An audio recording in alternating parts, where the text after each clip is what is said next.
Hello everyone, कैसे हो आप सब। आई विश आप सब बहुत अच्छे हों, खुश हों, स्वस्थ हों, मस्त हों और अपने जीवन में आगे बढ़ रहे हों। मैं भी अपने जीवन में आगे बढ़ रही हूँ। फ्रेंड्स, आप सबके लिए एक कोट है कि मंजिल के लिए आधे रास्ते जाकर कभी वापस मत लौटना। मंजिल के लिए आधे रास्ते जाकर कभी वापस मत लौटना, क्योंकि वापस उतना ही लौटना पड़ेगा जितनी दूर आगे चलकर मंजिल मिलेगी। तो आई होप आपको इस मोटिवेशनल कोट से कुछ पॉजिटिव वाइब्स मिलें।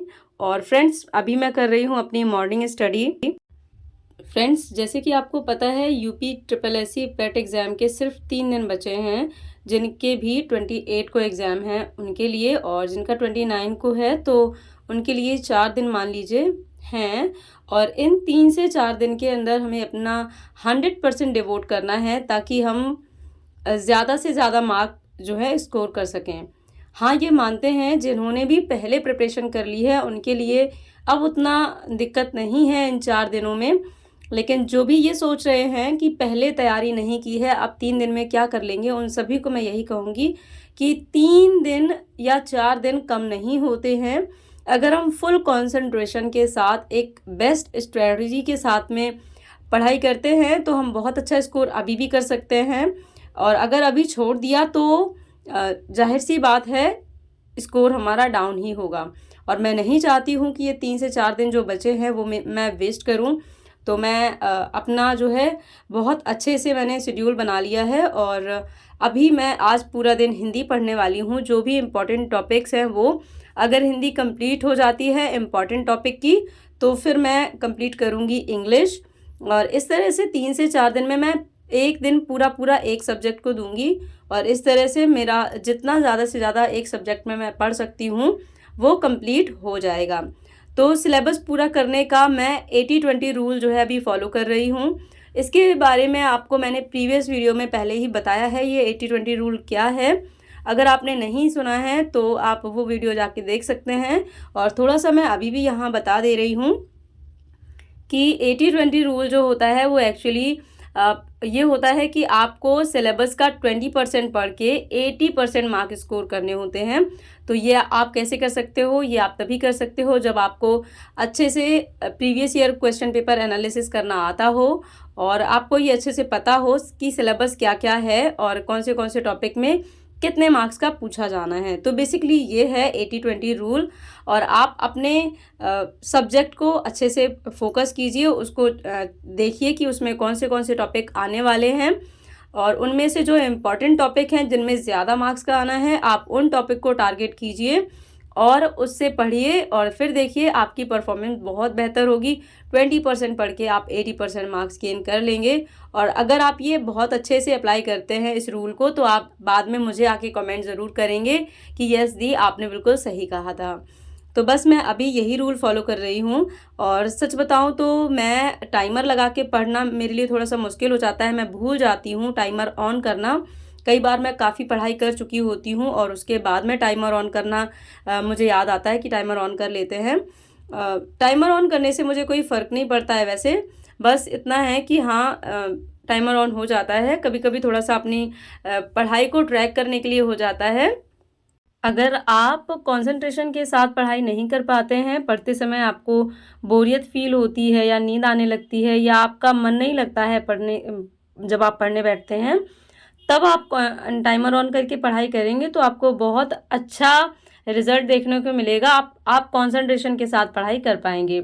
और अगर आप बहुत व्यस्त रहते हैं, आपको बहुत कम समय मिलता है पढ़ने के लिए, तो आप इसका इस्तेमाल ना करें तो बेहतर होगा। क्योंकि इस समय में ऐसे क्या होता है कि जब हमारे पास बहुत कम समय मिलता है पढ़ने के लिए तो हम उस समय में केवल एक चीज़ पर फोकस कर पाते हैं कि मुझे पढ़ना है और किस सब्जेक्ट में क्या पढ़ना है।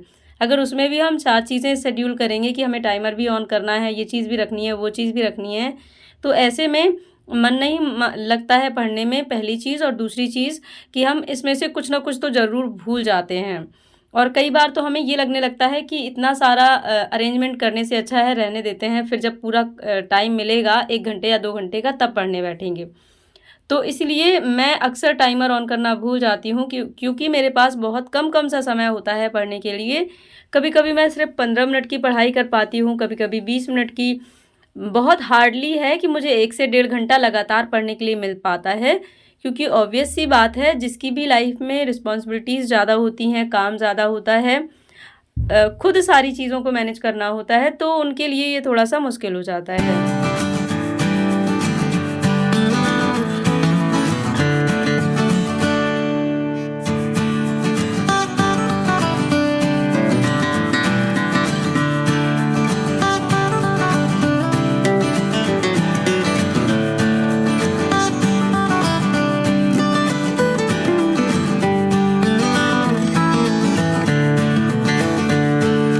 आज यशवी के स्कूल की छुट्टी है, तो हम लोगों का नाश्ता जो है थोड़ा-सा देर से हो रहा है, अदरवाइज़ मेरा नाश्ता जो है बहुत पहले ही बन जाता है।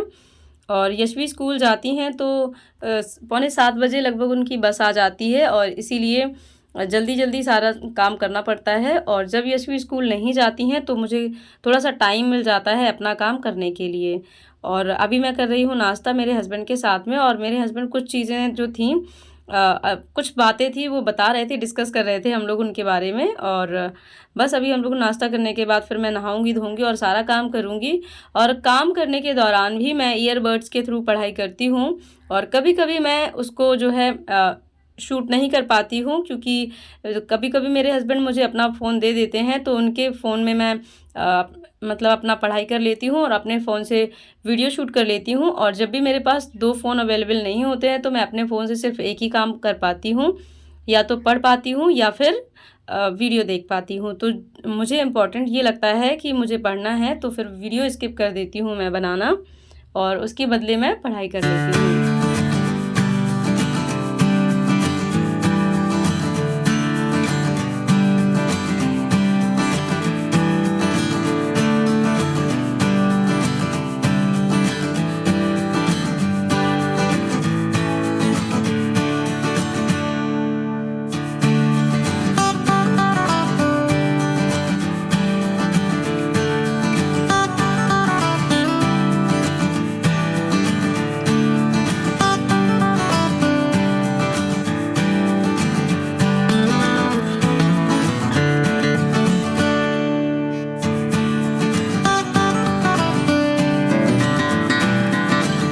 आपको पता है, मेरे हस्बैंड बहुत समझदार व्यक्ति हैं, बहुत ही अंडरस्टैंडिंग पर्सन, बहुत ही केयरिंग और बहुत ही सपोर्टिव पर्सन हैं।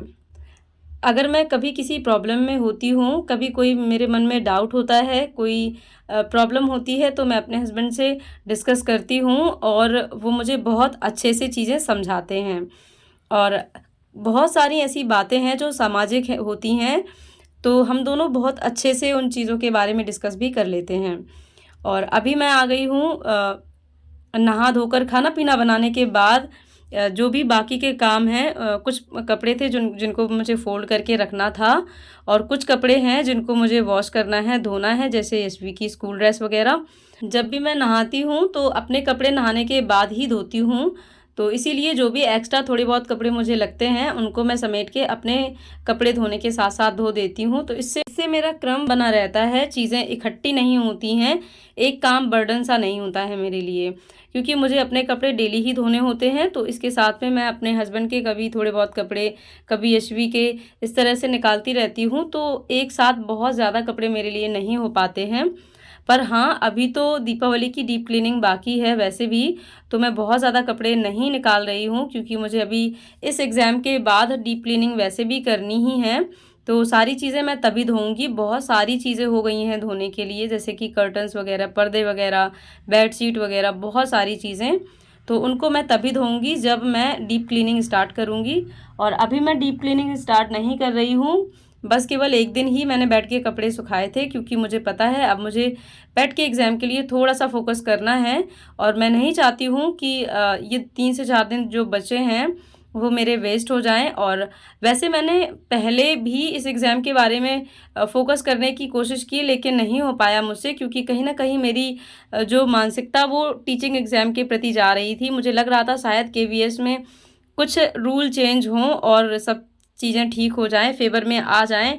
कहीं न कहीं ये चीज़ें मुझे लग रही थी, लेकिन जब से इसका रिज़ल्ट आउट हुआ है और केवीएस पीआरटी में बीएड को अलाउ नहीं किया है, उसका रिज़ल्ट शो नहीं किया है, तब से मेरी सारी उम्मीदें जो 1% भी थी, वो भी पूरी तरह से ख़त्म हो गई और अब मैं इस एग्ज़ाम को बहुत सीरियस ले पा रही हूँ। मुझे पता है 3 से 4 दिन में उतना बेस्ट परफ़ॉर्मेंस नहीं होगा, पर फिर भी जो मुझसे ज़्यादा से ज़्यादा हो पाएगा, मैं पूरी कोशिश अपनी करूँगी। और उसके बाद मैं आरओ और एआरओ के भी फॉर्म फिल करूँगी, तो उसकी भी डिटेल चीज़ें आपके साथ मैं शेयर करूँगी। आप सब में से बहुत सारे कमेंट्स मेरे पास आ रहे थे, तो उन सबको भी एक-एक करके मैं डिटेल में आप सबके साथ शेयर करूँगी। बस उसके लिए आपको थोड़ा-सा वेट करना होगा, जब तक कि पेट का एग्ज़ाम नहीं होता है। तो वैसे तो मैंने ट्यूशन के बच्चों की छुट्टी कर रखी है और अभी मैं केवल एक ही बच्चा आया था पढ़ने के लिए, तो यशवी को भी उसके साथ ही पढ़ा दे रही हूँ। वैसे भी यशवी को तो थोड़ा-थोड़ा पढ़ाना ही होता है मुझे और यहीं साथ में मैं अपनी भी पढ़ाई कर लूँगी, हिंदी जो कि मुझे पढ़ना है। और एक बच्चे में क्या है कि उसको पहले समझा दूँगी, उसका सारा चीज़ें कवर करा के फिर जब तक बच्चा वर्क करेगा अपना, तब तक मैं भी अपना थोड़ा-थोड़ा सा पढ़ लूँगी साथ में।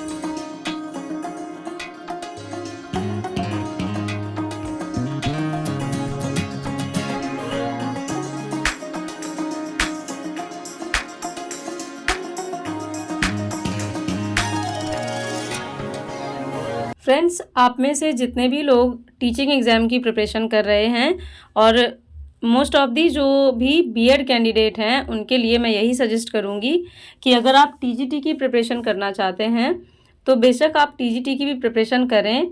लेकिन अगर आपको लग रहा है कि टीजीटी वैकेंसीज़ लेट हैं या उसमें आपका सिलेक्शन थोड़ा-सा आपको टफ़ लग रहा है, अपने आप ही एहसास होने लगता है इन चीज़ों का, क्योंकि हमें हमसे ज़्यादा बेस्ट कोई नहीं समझ सकता।